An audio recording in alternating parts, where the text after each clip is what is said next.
guys, this is Mr. Think of It. So as you can see, may kakaiba sa batong ito.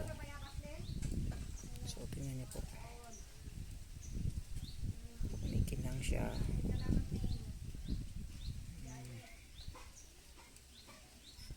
Sino pong may alam nito o pwedeng makapagsabi anong klaseng bato ito, pakasend naman.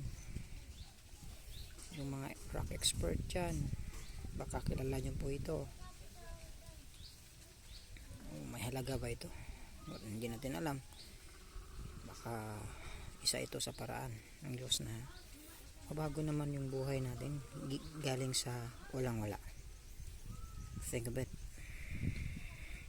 Hindi natin alam ang opportunity kung anong darating sa buhay natin, but for sure, whether it's good or bad,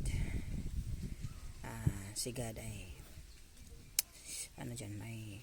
may kinalaman, because siya lang naman talaga ang may-ari sa lahat. So paki-comment lang po anong klaseng bato ito.